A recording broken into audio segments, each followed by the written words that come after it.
이제 라반과 극적으로 화해한 야곱, 이제 그는 가나안 땅으로 나아가게 되지요. 가나안 땅으로 나아가던 야곱, 그러나 모든 것이 이제 끝난 게 아니었습니다. 그에게는 더 큰 역경이 기다리고 있었는데 바로 형 에서와의 만남이었습니다. 형 에서와의 만남을 통해 자신이 어떻게 될 것인가, 자신들의 가족들이 어떻게 될 것인가, 야곱은 큰 두려움에 휩싸이게 됩니다. 그래서 조금이나마 형의 마음을 돌이키기 위해 많은 가축들과 재물들을 형 에서에게 보내게 되지요. 그런데 그만 돌아온 종들에게 들려온 소리는 무엇이었느냐? 형 에서가 400명의 군대를 이끌고 자신에게 온다는 겁니다. 400명이라 하면 엄청난 수의 군대입니다. 그 정도 숫자면 나라와 나라의 전쟁이 일어날 수 있는 그 정도의 엄청난 군대인 거예요. 그 군대를 이끌고 야곱에게 나옵니다. 야곱은 그 군대를, 형 에서의 군대를 감히 대적할 능력이 없었지요. 만약 이대로 맞닥뜨린다면 야곱의 일가 모든 가족들은 아마 처참하게 도륙되어졌을 것입니다. 이에 온 가족들을 강 건너로 보낸 야곱, 그는 두려움 가운데 이제 하나님을 찾습니다. 그리고 하나님을 만나 간절하게 하나님 앞에 매달립니다.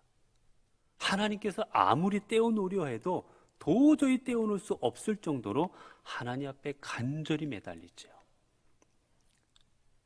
그리고는 말합니다. 내게 축복하지 않으면 내가 절대로 놓지 않겠습니다. 여기서 축복이라는 말은 내게 복을 주시어 이 모든 역경을 이겨내게 해주지 아니하시면 내가 절대로 하나님 놓지 않겠습니다 라는 고백인 겁니다.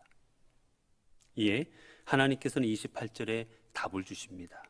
그가 이르되 내 이름을 다시는 야곱이라 부를 것이 아니요 이스라엘이라 부를 것이니 이는 내가 하나님과 및 사람들과 겨루어 이겼음이니라. 야곱아, 내 이름이 무엇이냐 물으시고는 내가 이제까지는 속이는 자, 다른 사람의 발꿈치를 붙잡고서라도 내 뜻을 이루고자 하는 자였지만 이제는 내 이름을 이스라엘이라 불러줄 것이다. 내가 하나님과 겨루고 사람들과 겨루어 이겼기 때문이다 라고 말씀해 주십니다. 여기서 이제 하나님과 겨루어 이겼다라는 것은 정말 하나님과 싸워서 이겼다라는 그런 뜻이 아닙니다. 여러분, 세상에 어떤 사람이 하나님과 싸워서 이길 수 있는 사람이 어디 있습니까? 세상에 하나님과 싸워서 이길 수 있는 사람은 하나도 없지요. 결국 이 말씀은 하나님의 도우심을 받아서 이기는 자가 되라는 하나님의 그런 메시지였습니다. 자, 이제 하나님께 야곱은 청하지요. 29절에 보면 야곱이 청하여 이르되 당신의 이름을 알려주소서. 그 사람이 이르되 어찌하여 내 이름을 묻느냐 하고 거기서 야곱에게 축복한지라. 야곱은 하나님의 이름을 묻습니다. 당신의 이름이 무엇입니까? 여러분, 야곱이 정말로 앞에 있는 분이 누군지 몰라서 물었을까요? 뒤에 보면 분명히 야곱은 말합니다. 내가 하나님과 만나서 살았다. 그래서 그곳 이름을 브니엘이라 부릅니다. 내가 하나님을 만나서 살았다라고. 즉 자신 앞에 있는 사람이 여호와 하나님인 줄 알고 있었어요. 알면서도 물어보는 겁니다. 알면서도 하나님이 내 앞에 계신 분이 하나님이시라는 것을 확인하고 싶었던 거예요. 그래서 물어봅니다. 그런데 중요한 사실은 오늘 본문에 보니까 하나님이 가르쳐주지 아니하십니다. 하나님께서 당신의 존재에 대해서 안 가르쳐주세요. 이름을 가르쳐주지 않으십니다. 아니, 알려주셔도 되잖아요. 모세에게도 나는 스스로 있는 자니를 알려주셨잖아요. 그런데 알려주지 아니하십니다. 여러분, 우리가 하나님에 대한 지식, 우리가 이 땅을 살아가면서 우리가 알 수 있는 것, 우리의 한계가 있음을 우리는 인정해야만 합니다.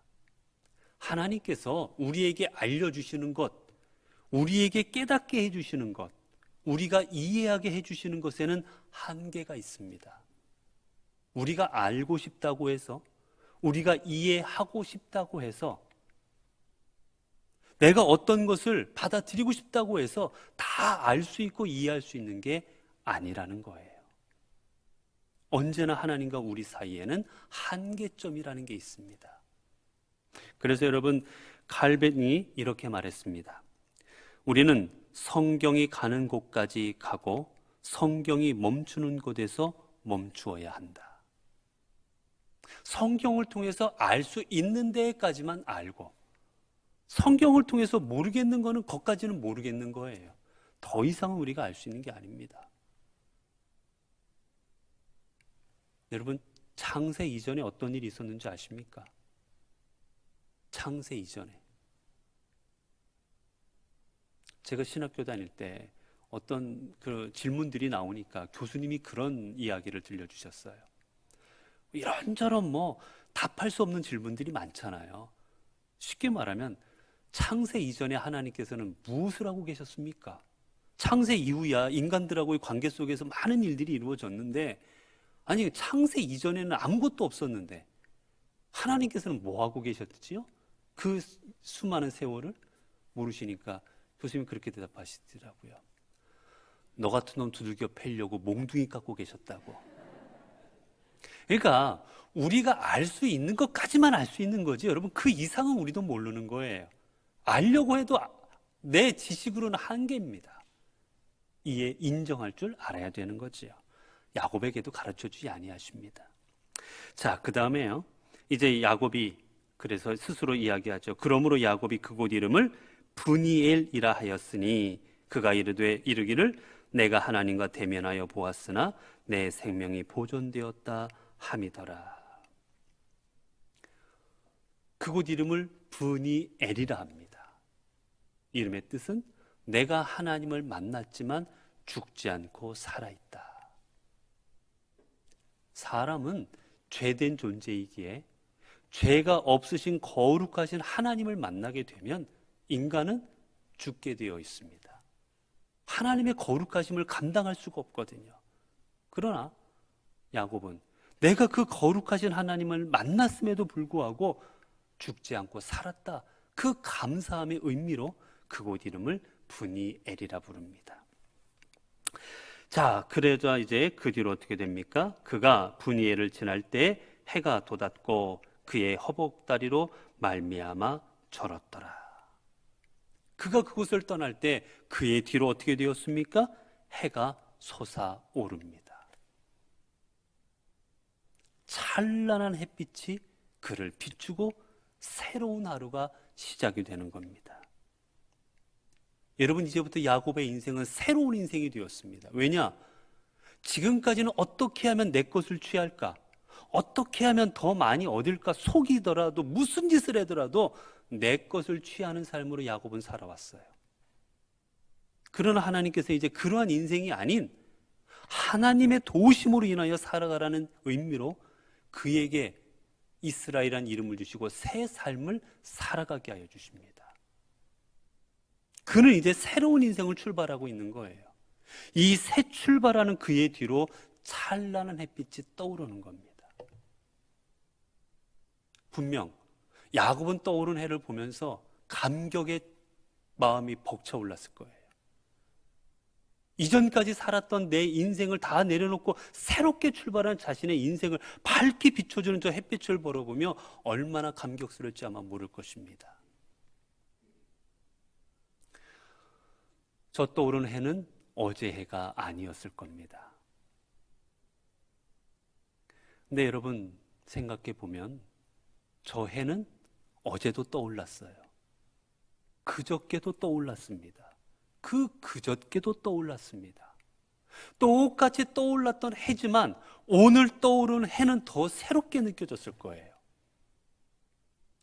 왜 그렇습니까? 야곱의 인생이 새로워졌기 때문이에요. 똑같은 해가 떠올랐고 똑같은 햇볕이 그를 비춰주었건만 오늘의 햇빛은 다르게 느껴진 것은 다름 아닌 야곱의 인생이 변화되었기 때문인 겁니다. 해가 새로워진 게 아니에요. 햇볕이 더 강력해진 것도 아니고 햇살이 더 밝아진 것도 아닙니다. 똑같은 햇빛이었어요. 그러나 야곱의 인생이 새로워질 때 그 떠오르는 햇빛은 더 찬란한 햇빛이 된 겁니다. 여러분, 그렇습니다. 오늘도 우리가 이 땅을 살아갈 때 내가 바뀌면 세상이 다르게 보이는 겁니다. 세상이 바뀜으로 내가 달라지는 게 아니라 내가 바뀌어줌으로 세상이 달라 보이는 거예요. 내가 마음이 감격에 넘치면 오늘 바라보는 저 해도 더 찬란한 겁니다. 내 마음에 기쁨이 넘치면 저 앞에 있는 저 나무들도 춤추는 것처럼 보이는 거예요. 내 마음에 감사가 넘치면 저 앞에 뛰어가고 있는 저 사람도 더 감격스러워 보이는 겁니다. 결국은 내가 새로워질 때 세상이 새롭게 보인다는 거예요. 여러분, 이 땅을 새롭게 보며 살아가길 원하십니까? 감격에 절어서 감사가 넘치는 삶으로, 기쁨이 넘치는 삶으로 찬란한 햇빛을 바라보며 살아가고 싶으십니까? 그렇다면 여러분의 인생이 바뀌면 되는 거예요. 어떻게 바뀌면 됩니까? 주님으로 인하여 새 생명 얻은 자로 바뀌면 됩니다. 에베소 4장 22절에 24절을 보면 이렇게 말씀해 주시지요. 너희는 유혹의 욕심을 따라 썩어져가는 구습을 따른 옛사람을 벗어버리고 오직 너희의 심령이 새롭게 되어 하나님을 따라 의와 진리의 거룩함으로 지으심을 받은 새 사람을 입으라. 거룩하게 하나님의 말씀으로, 하나님의 은혜로 새 사람을 입을 때 우리의 존재는 새롭게 되어질 겁니다. 여러분, 옷을 새 거 입는다고 사람이 새로워지는 거 아니에요. 뭐 성형한다고 사람이 새로워지는 거 아니에요. 뭐 안경 끼고 뭐 액세서리 했다고 그게 아닙니다. 사람은 내 속사람이 새로워질 때 새로워지는 겁니다. 자, 야곱은 이제 하나님을 만나서 이제 큰 인생의 변화를 겪게 되었는데, 그런데 오늘 본문에 보면 야곱이 이제 하나님을 떠나고 세계를 출발할 때 그의 모습이 어떻습니까?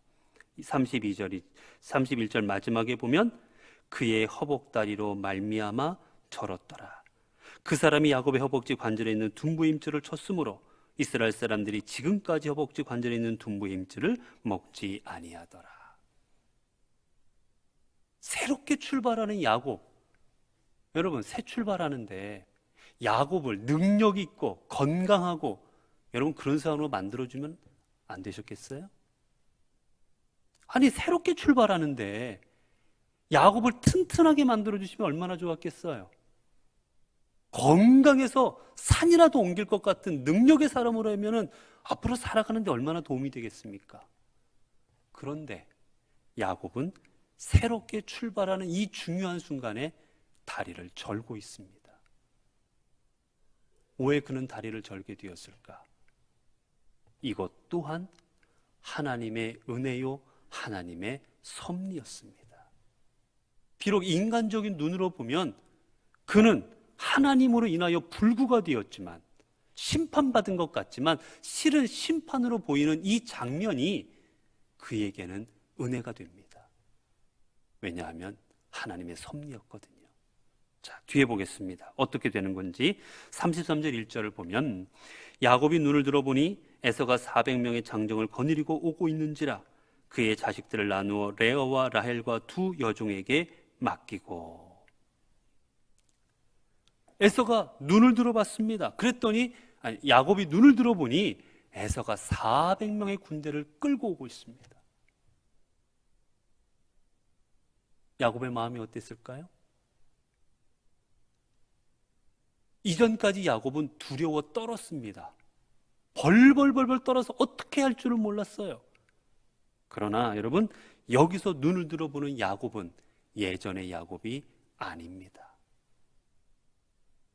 마하나임의 하나님, 하나님의 군대를 만났고, 그리고 하나님과 겨루고 싸울 때 하나님을 붙잡아서 하나님의 축복을 받은, 복주심을 받은 야곱이었기에 이제는 내 인생에 하나님이 주인 되시고 내 인생을 이끄심을 확신하였기에 저 자신을 향해 나오는 저 400명의 에서의 군대를 보고 이제 그는 두려운 마음이 아닌 담대한 마음으로 그들을 바라보고 있는 겁니다. 자, 2절이죠. 여종들과 그의 자식들을 나누어 레아와 라헬과 두 여종에게 맡기고 여종들과 그들의 자식들은 앞에 두고 레아와 그의 자식들은 다음에 두고 라헬과 요셉은 뒤에 두고. 이제 에서의 군대가 오고 있는 것을 보고는 자녀들을 쭉 배열합니다. 배열하는데 어떻게 배열했어요? 맨 앞에는 누구를 둡니까? 맨 앞에는 누굴 뒀어요? 여종과 자식들. 그 다음에는요? 레아와 자식들. 그 다음에는요? 라헬과 자식들. 자, 차이가 있어요. 우리가 뭐 할 때 보면 앞서가는 게 좋지요. 그렇죠? 앞에 타고 싶어 하고 앞에가 좋은 자리잖아요. 근데 지금은 앞에가 좋은 자리일까요? 아니에요. 지금은 뒤에가 좋은. 왜요? 앞에 있다 무슨 일을 당할지 모릅니다. 에서가 화가 났으면 앞에서부터 쳐 죽이지 뒤에서부터 죽이는 게 아니잖아요. 그래서 종부터 앞에 종의 자식들과 종부터 자기 아내지만 앞에다 두는 거예요. 그리고 제일 사랑하는 라헬과 요셉은 어디다 둡니까? 맨 뒤에 둡니다. 왜? 앞에서 무슨 일 벌어지면 도망가라고.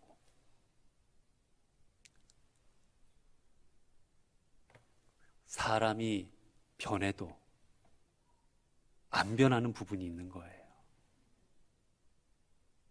이 편애하는 거, 이게 무서운 겁니다. 여러분, 이 가정이라는 게 왜 중요한지 아세요?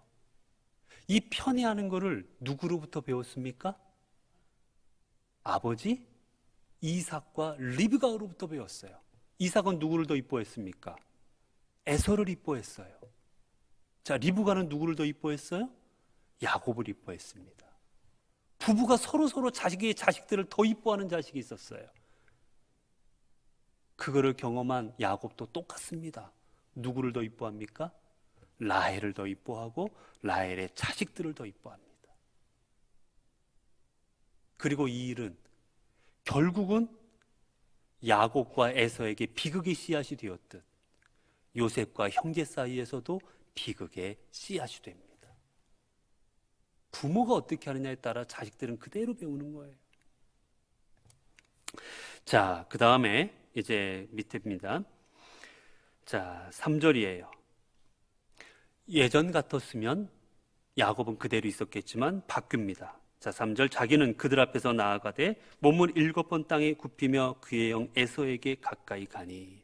자, 앞에서부터 정렬시킨 겁니다. 자, 맨 앞에 종들 자녀들 놓고 자, 그 다음에 레아야 서라, 그 다음에 라헬과 자녀들 서라 하다 보니 자기가 어디가 있어요? 맨 뒤에가 있는 겁니다. 예전 같았으면 야곱이 어디 있었겠어요? 맨 뒤에 있었을 겁니다. 앞에 무슨 일 벌어지면 자기가 도망가려고.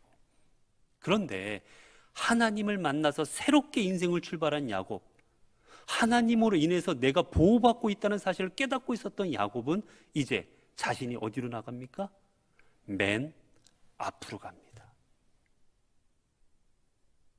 이게 가장다운 모습이잖아요. 아버지다운 모습 아니겠어요? 남편다운 모습 아니겠어요? 자식들을 앞에 두고 죽으면 내가 도망가리라 뒤에 있는 게 남편이 아버지 모습이 아니지 않습니까?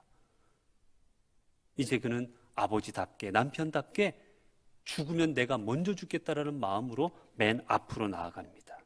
그런데 어떻게 나아가요? 7번 땅에 엎드려 절하며 갑니다. 여러분, 여기서 이 몸을 굽혔다는 얘기는 이렇게 우리처럼 이렇게 안녕하십니까 인사하는 이런 게 아니에요. 이 굽혔다라는 말은 이 팔꿈치하고 여기가 다 땅에 닿도록 했다라는 겁니다. 완전히 납작 엎드린 거예요. 납작을 몇 번이나 엎드렸어요? 7번. 최대한의 복종과 상대방의 존경을 나타내는 겁니다.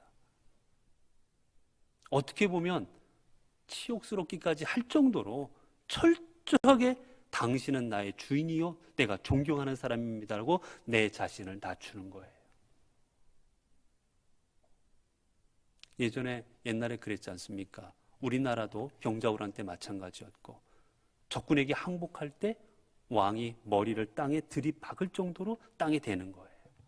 그 정도로 지금 야곱은 철저하게 형에게 숙이고 있습니다. 근데 생각해 보세요, 여러분. 이 행동이 쉬웠을까? 여러분, 쉬웠겠습니까? 지금 여러분도 아마 제가 이렇게 신방 가보면, 신방 갔다 보면 대부분 일어날 때 어떤 소리가 나요? 아구구구구구구구구. 앉았다 일어나면 다들 에구구구구구구구 하고 일어나시잖아요. 근데 그거를 7번 해야 되는데, 여러분 지금 야곱은 어떻습니까? 둔부를 쳐가지고 다리를 절고 있어요. 다리가 불편합니다. 지금 쩔룩쩔룩거리는 거예요. 쩔룩거리는 다리로 납작 엎드렸다 다시 일어나고, 납작 엎드렸다 다시 일어나고. 그 행동이 쉬웠겠습니까? 엎드릴 때마다 다리를 절었을 거예요. 쩔벅쩔벅 넘어졌을 겁니다. 똑바로 서지를 못하니까 기우뚱기우뚱하며 엎드렸을 거예요. 어쩔 수 없이, 일부러 그런 게 아니라 어쩔 수 없이요.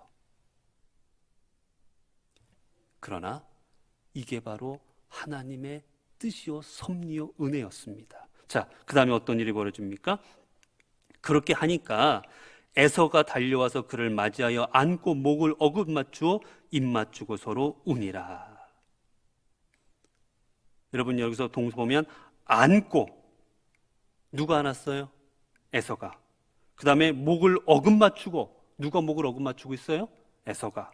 그 다음에 입맞추고, 누가 입맞춘 거예요? 에서가. 이 주어가 다 에서입니다. 에서가 뛰어와서는 야곱을 끌어안고 목을 어긋맞추고, 서로 꽉 껴안으면 목이 여기로 가잖아요. 그러니까 꽉 어긋맞추고 입맞추고, 그리고 웁니다. 펑펑 우는 거예요. 야곱아, 야곱아. 여러분, 400명이나 되는 군사를 이끌고 올 때는 죽여버리려던 거였어요. 내가 저 인간 죽이겠다. 그런데 지금은 뛰어와서 야곱을 안고 펑펑 웁니다. 특별한 이유가 있겠지만 그가 이렇게 마음이 급변한 건 무엇이었을까? 성경에 급변한 이유는 나오지 않지만 상상해 보면 죽이겠다고 왔는데 보니 야곱이 어떻습니까?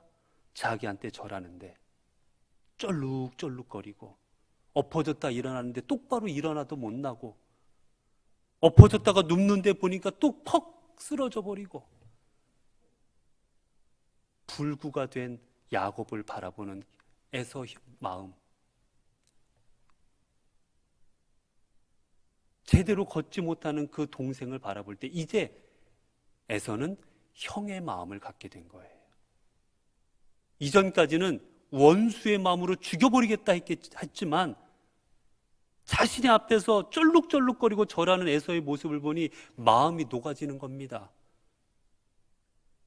예전에 나와 함께 자랐던 야곱, 예전에 함께 놀았던 야곱, 함께 생활하던 그 내 동생이 세상에 저렇게 절고 있구나, 저 저는 다리로 나한테 절하고 있구나 바라보니 옛날 생각나면서 형의 모습을 갖게 되는 겁니다.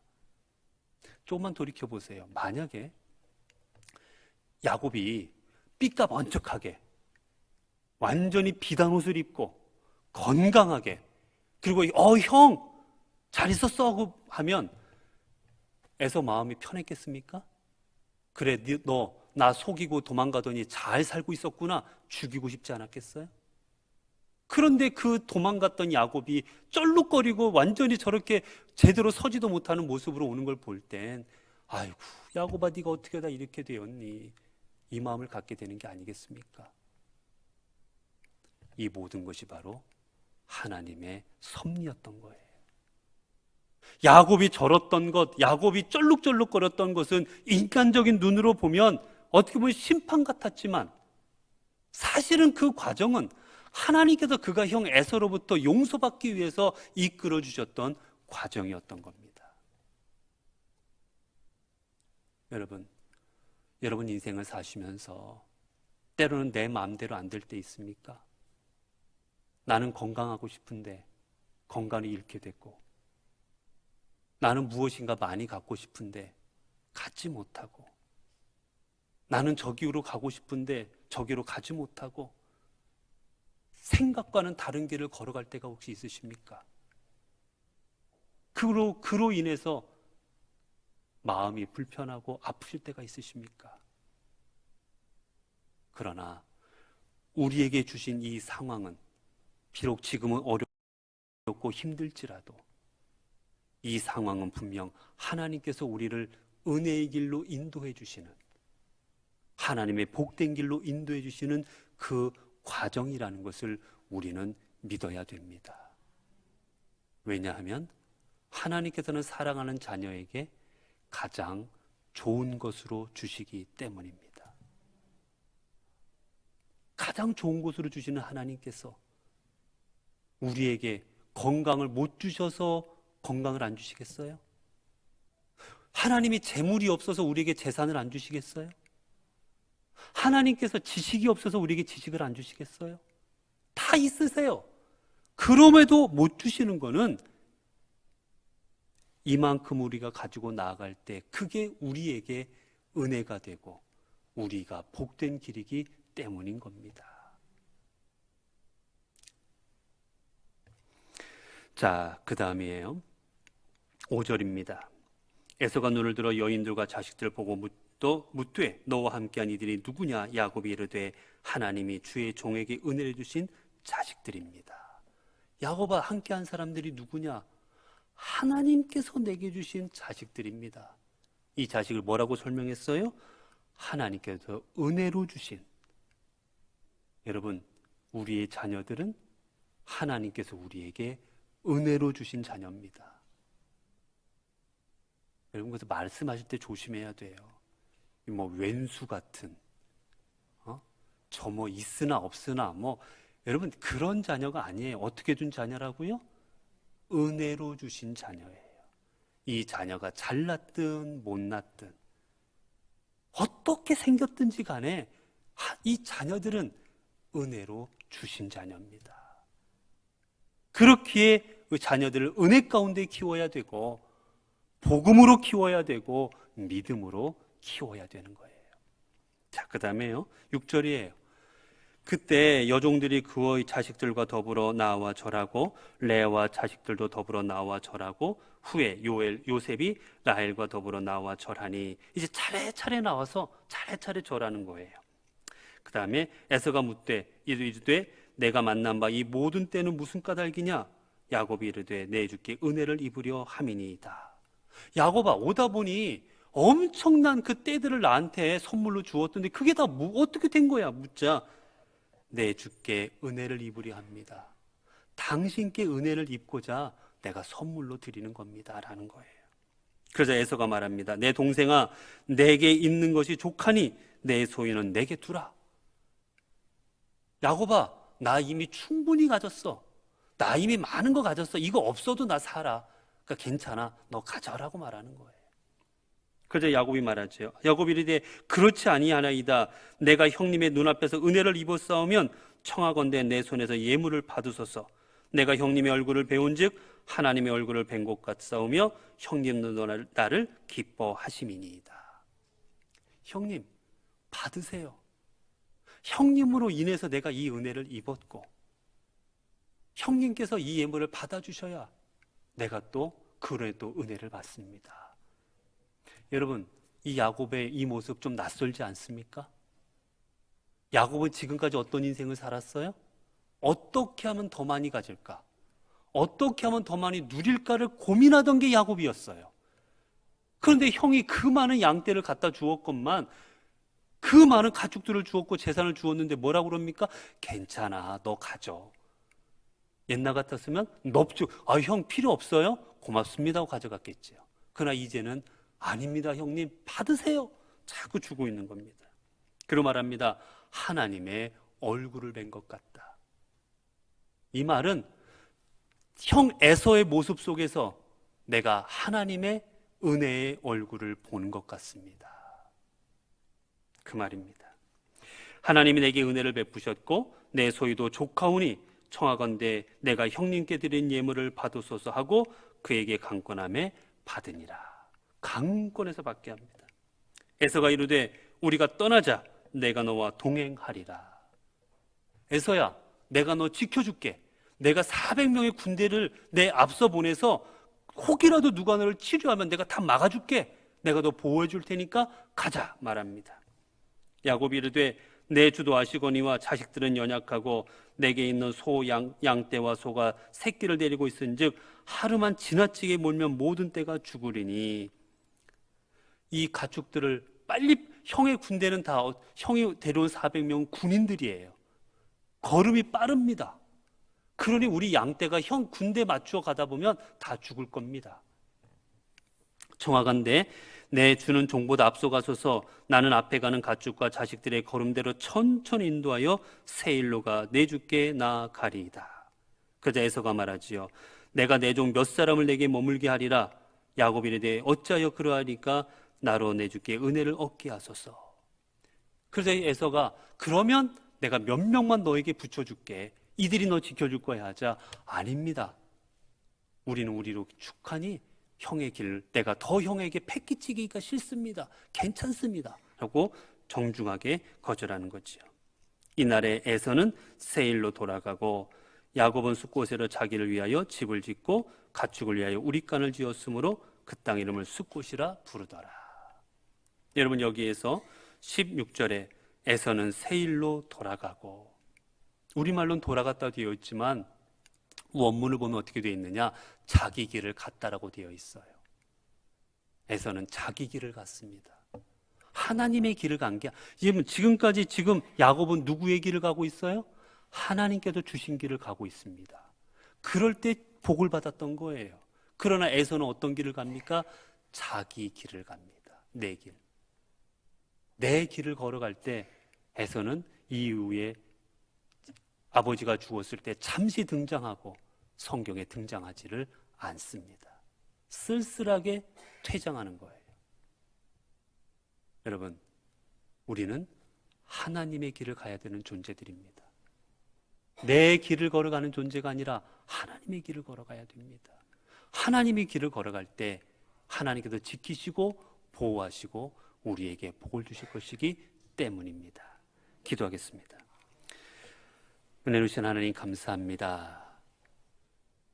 오늘 또 이 땅을 살아가는 저희들, 내가 가는 길이 하나님의 길인지 아닌지 되돌아보고 오직 하나님께서 주신 길을 걸어가는 저희들이 되도록 인도하옵소서.